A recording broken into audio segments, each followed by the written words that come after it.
各位，马云回国了。昨天，也就是3月27号，马云出现在了杭州云谷学校的校园里。这云谷学校是早年马云跟其他阿里的一些合伙人共同创办的一个民办学校，从幼儿园到高中都有。在校园里，我看马云跟师生谈笑风生，还讲到 ChatGPT 对人类社会的影响。他说人类得利用好 AI， 不能被 AI 所控制。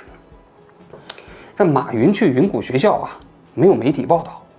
这云谷学校就是在自己的公众号里发了一篇文章。但你想想，马云是什么人物过去这半年以来，关于马云会不会回国坊间充满着各种各样的猜测和传言，所以他在国内一露脸，立刻就引起了中外媒体的广泛关注因为阿里系的股票的闻讯开始大涨。因为对于很多投资者来说，马云能够回国，它确实是一个象征，至少象征于他跟中共高层之间达成了某种默契或者和解吧。这件事情说起来还挺有意思的，因为昨天上午，彭博新闻社刚发了一个新闻，这个新闻就讲，他说过去一段时期内中共的高层一直在动员马云回国，但是马云坚决拒绝了。马云表示不配合回国跟中共做表演，同时下半辈子自己就是做农业开发了，宁可做农业开发都不回国。结果这篇报道发了之后，不到3个小时，马云就出现在了杭州的云谷学校的校园里。所以你想想，彭博新闻社这多大的笑话事实上，马云这一次回国，他是从香港回去的，而且已经回国了几天。在路过香港的时候，还见了自己的朋友。马云的助理还把他自己的消息以及他这次出国拍的一些照片给了南华早报。大家都知道，马云跟南华早报的非同一般的关系我说这个例子是想说明什么呢？就彭博新闻社，他肯定是没有拿到任何核心信息源，但关键是他们这个所谓的知情人给他爆料之后，他们的这个信息的使用上是非常不严谨的。不能说有一个知情人给你爆料说他认识马云，告诉你马云说了什么你就信，对不对？你总要找马云身边的一些人进行核实。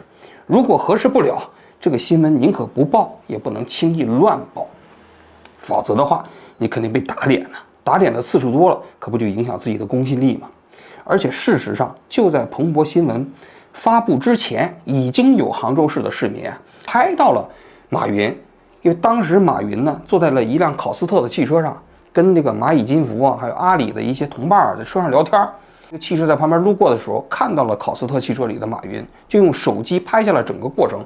这段视频就在网上已经开始流行了，但是彭博新闻社也没有留意到这部分的这个信息，就发了这篇报道。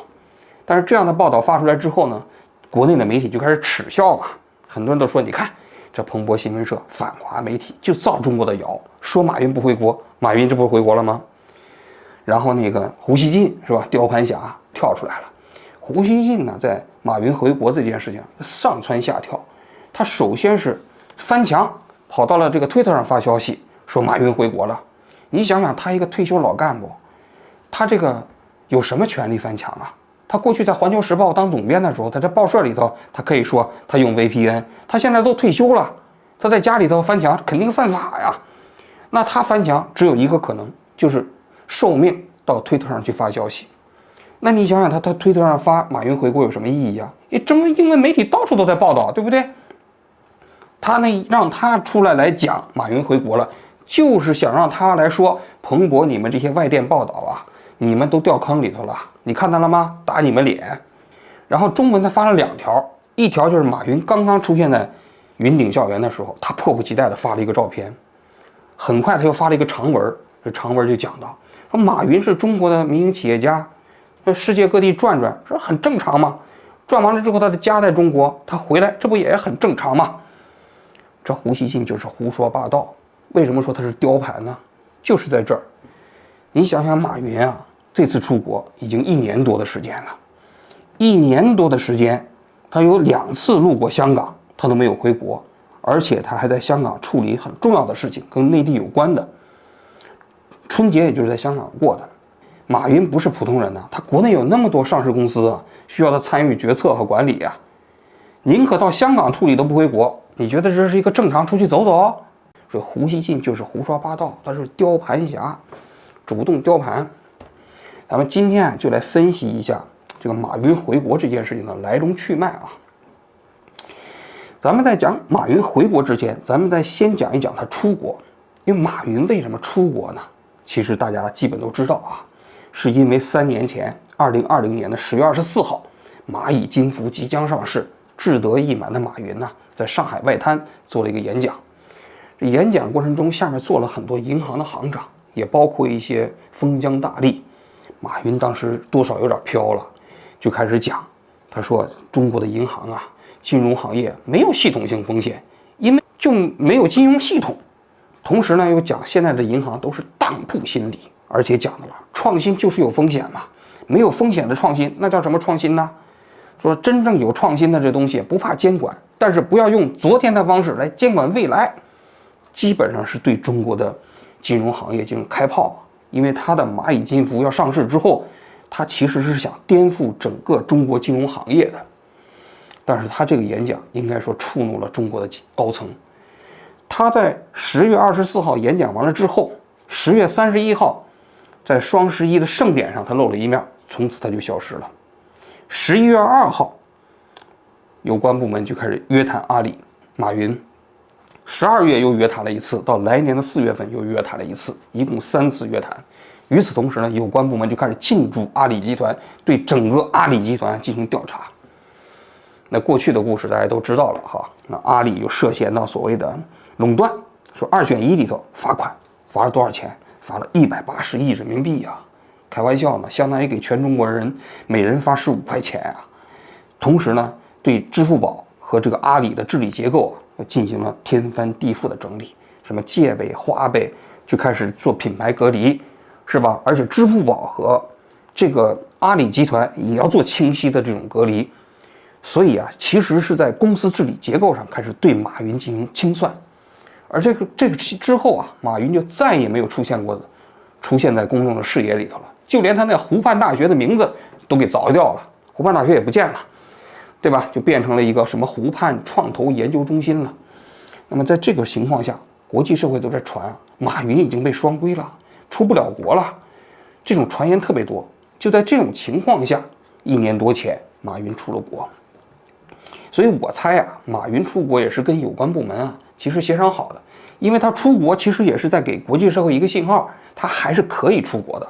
要不国内有关部门在清算马云，然后马云又不出国，那不就传言马云在国内一直挨整吗？所以他出国的第一站是去了西班牙打高尔夫去了。这之后呢，他就在日本常住了一段时间。其实他到日本不久呢，我们就知道了。但是呢，说句心里话，我们也没在节目里讲，我也没在推特上讲啊，因为我觉得这是他个人的私事儿。后来他从日本又去了澳大利亚，又去了泰国，又去了斐济，又去了香港，最后又去了澳大利亚。那么马云这次啊，在国外待了1年多的时间，关于他回不回国啊，回国之后到底象征是什么？现在在媒体界充满着各种各样的争议。首先是一开始外电都在分析他不会回国了，其次呢，就是说回国都是强迫他。那我来谈谈我自己的看法啊。首先，我认为啊，像马云这种体量的企业家，说句心里话，他是没有办法跟中国切割的。一般的人如果说离开中国，把自己的资产处理就走了，像我们这些普通人把房子一卖，这钱非常少嘛，就处理了。小企业主有个几亿资产的，其实处理起来也不难。但是对马云这样有几百亿美金资产的人，他其实没有办法跟中国切割。更重要的是，他这些企业他带不走，就是在中国。应该说，真正的企业家，我不是说一般的资本家，企业家啊，他跟这个国家的命运是紧紧绑在一起的，这就是他们的历史宿命。这个我记得我采访曹德旺的时候，曹德旺也是讲这个意思啊。他就认为，作为一个企业家，你就必定跟这个国家的前途和命运绑在一起，不管你喜欢不喜欢，这就是你的历史宿命。我想啊，对于马云来说啊，实际上中国它是没有办法切割的，资产带不走，企业带不走，那么他人单独出来有什么意义呢？所以啊，马云回国啊，实际上从某种角度来讲也是必然的，这是第一点。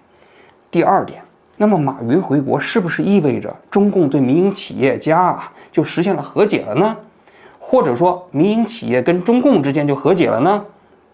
那我觉得也谈不上，因为就是过去的这2-3年里头啊，中共政府对民营企业这种风暴式的整顿呢，我相信很多企业家心有余悸，这是毫无疑问的。那你想想，当时给阿里一罚钱就罚了几百亿，然后那些滴滴上市的时候又给弄下来，对吧？这前所未有的这样一种雷厉风行的手段，谁不怕呀？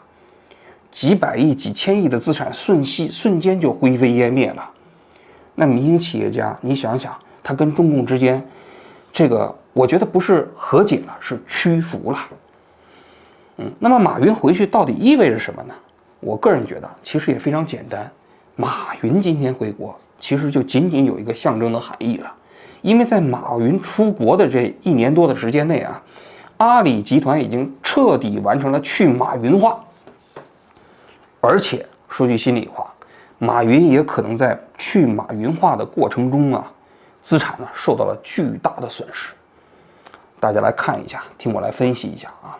在过去，蚂蚁集团呢，它其实就是支付宝的子公司，因为支付宝名义上占有它33%的股份，但是它可以提名董事会的成员，比如说可以扩大董事会的规模，同时呢，它可以任命自己的高级官员出席支付宝的董事会，也就是说，它不是支付宝的股东，也可以在支付宝的董事会里头进行开会、参与决策。那你想想，支付宝就是这个阿里集团的子公司。那么在当时蚂蚁集团的股权结构里头啊，是马云呢，事实上就是蚂蚁金服的这家公司的实际控制人。我在这里头给大家看一个表格，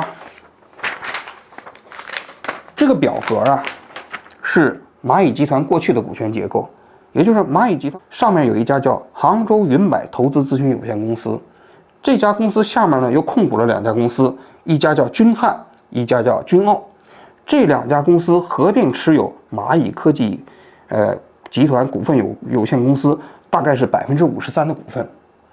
而这个杭州云柏呢，一共只有4个股东，最开始只有马云1个人啊，后来马云呢把这个股份呢又转让给了其他人，就转让给了井田洞、胡晓明和蒋方，这3个人各占22%的股份。但是在蚂蚁金服上市的时候啊，他们签署了一个叫一致行动协议，也就是说啊，其实其他这3个人都听马云的，他们要投票都投一致的票，不能有分歧。话说，也就是说，这其实股权虽然说是，你们其他人可以有，但实际上是马云1个人控制着这个支付宝这家公司。但是在今年的1月7号，蚂蚁金服公司出台了一个公告，那么整个蚂蚁金服公司的股权发生了天翻地覆的变化。大家再看一张表啊。那么首先是这个杭州云柏投资咨询有限公司啊，股权发生了变化，马云不见了，那么井田洞还在，但是引进了其他几个人，邵晓峰、黎兴军、赵颖、吴敏姿，这几个人各占股份20%。但是原先这个胡晓明和蒋方这2个人也没了。然后马云去哪儿了呢？他们成立了一家叫杭州星涛企业管理咨询有限公司。星涛公司里面呢，马云只占20%的股份。大家记住啊，马云此前在云柏里头是占有34%的股份的，在新公司里他只有20%的股份。与此同时，海心怡、张玉、黄晨立、周云各持有20%的股份。这里要解释一下，这几个人啊，基本上都是现在的蚂蚁金服的一些高管，比如说人力官啊、副总裁啊，这几个人原先多数呢是阿里的合伙人，但是现在由于支付宝啊跟阿里做了一种明确的区隔，也就是蚂蚁金服公司的高管不再是担任这个阿里公司的合伙人了，所以他们呢股权转让到这里头来了。这张表特别值得研究，这2张表，我个人觉得它说明什么呢？我在这里给大家解读一下。首先是马云不光是控制权没有了，他的权益也缩水了。他原先在云柏公司占有34%的股份，通过云柏公司控制的支付宝大概10%左右的收益权。但是他现在通过这个星涛公司啊还持有20%的股份，它的收益权只变成了6.3%，也就生生的少了4%。那这4%哪去了？被剥夺了，对不对？这是第一。第二，其实这里头可能它被剥夺还远远不止这些呀，因为原先啊，就是这个云百公司的另外2个人蒋方和胡晓明的股份不见了，各有22%的股份呢。那折算到这里面的收益率啊，那差不多也是将近10%啊。那你想想，这么大的收益，这2个人的股份给谁了呢？为什么要转让呢？我的猜测是啊，说实在的，原先这一部分除了井贤栋以外啊，其他几个人都是替马云间接持股的。就虽然他们这名字在这个公司里，但其实只不过是替马云代持股份。为什么？因为原先云百公司的股东就只有马云一个人，后来又引进了这3个人。因为为了上市嘛，因为上市公司对股东的数量有要求，你就马云一个人占有90%的股份，这没法上市。因为上市公司对股东的数量是有要求的，要求到一定的分散度，所以其实大概率这些人都是替马云间接持股的。但是现在呢，这些股份都不见了，马云的在支付宝这家公司里的收益权只降到了6.3%，蒋方和胡晓明的这个股份不见了。那么这些人，我又有一个疑问了，你想啊，这周云呢就是蚂蚁公司的一个副总裁，但是他现在的持股比例跟马云一模一样，都是20%，也包括这个黄晨立啊、张玉啊，都差不多。那我们要讲了，就这些人对支付宝这家公司的贡献，显然是没办法跟马云相比，这一点我想大家都能理解吧？因为支付宝这家公司的创立，那是马云创立的嘛，你后来你再进入到支付宝公司的，你怎么能跟这个创始人相比呢？但是他们现在在股份上跟马云持有相等的股份，这说明什么呀？反正我是没看明白。我个人觉得，要么是这些人还在变相的替马云持股，要么就是现在马云的股份被强行分给了其他人。现在有关部门要求去蚂蚁金服工作的原先阿里的合伙人就不能在阿里这家公司里继续当合伙人了，所以这也需要做一个利益了结。这个利益了结有可能通过这一次蚂蚁金服公司股权的变更来实现的。就比如说你邵晓峰吧，是不是你原先都是那个阿里集团的合伙人，那你现在不能在阿里集团当合伙人了，你到这个蚂蚁金服公司了，那我就给你的蚂蚁金服公司里头一部分股份，那就算了结了。但问题的关键是，原先这些股份很大程度上可能就是马云自己的。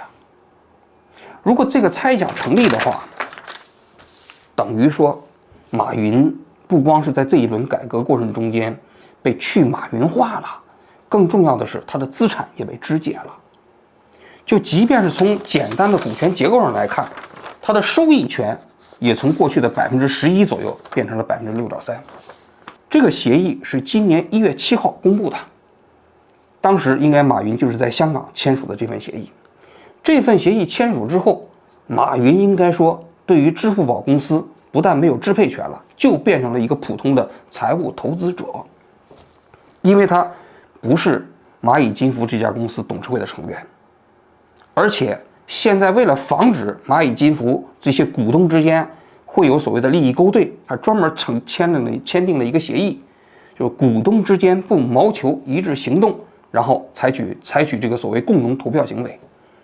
更重要的是，蚂蚁金服啊，董事会一共9个人，现在准备发展独立董事就是5个人。井贤栋虽然说是 CEO， 但是你看韩小磊，包括香港那个联席会议主席石美伦，现在都是这个独立董事。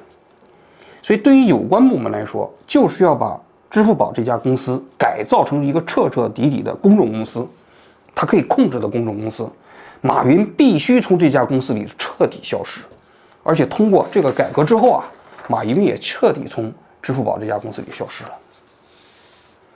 那如此一来，马云回不回国对支付宝公司有什么影响吗？应该说没有任何影响了。那么马云回国就只有一个作用，就是充当中共现在对民营企业的吉祥物。因为马云如果长期不回国啊，确实不好看。因为共产党不是收拾他了吗？收拾他之后他不回国，别人就觉得，你看你共产党对民营企业痛下杀手，把马云赶尽杀绝，不但从支付宝公司赶走了，而且还把他从中国赶出去了。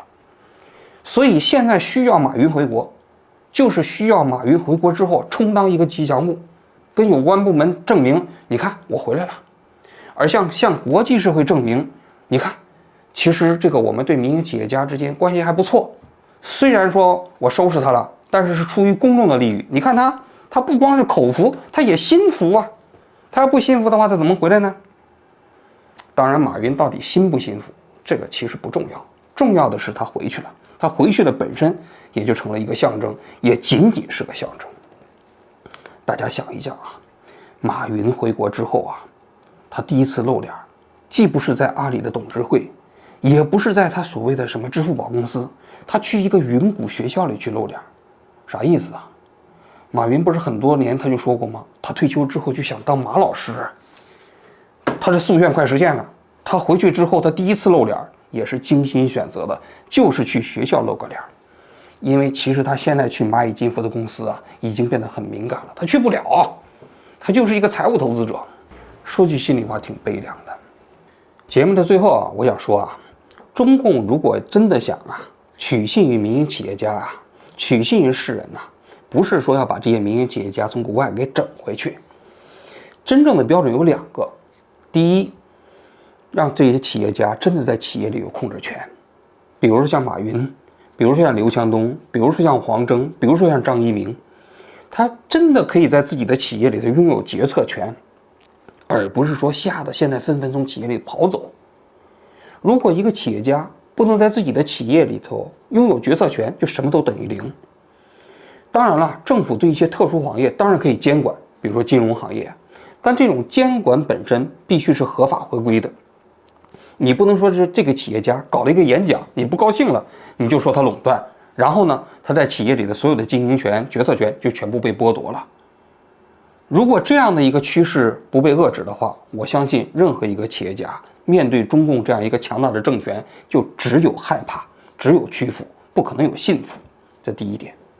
第二点，这些企业家还真的可以在社会上扮演意见领袖的角色，因为这些企业家多数都是对这个社会发展比较敏感的一个群体。他们呢，如果在这个社会上的一些公共事务上发言，其实啊，也是对这个社会巨大的贡献。我知道啊，马云这几年啊，其实他多少有点飘了，他就发的那些言呐，说的那些金句啊，都是对这个政治权威的某种挑战。但是一个法治社会的标准是什么？就一个人拥有飘的权利嘛。他虽然飘，但他不犯法，应该说没有任何人拿他有办法，这才是法治社会。如果一个人飘了，你就收拾他，那谁还敢正常发言呢？所以啊，衡量这个社会中间企业家是不是真正拥有决策权，是不是真的可以充当意见领袖，是企业家在这个社会中间社会地位的最重要的指标。说到底，还是不是有法律可以保护他们的权利嘛？如果法律不能保护他们的权利，就算这个马云呢可以自由的出入国际社会和中国边境，也什么都说明不了。马云呢，昨天在云谷学校啊参观的时候，我看他充满了笑容，但是啊，我在他的笑容背后啊，读解出了很多心酸和无奈。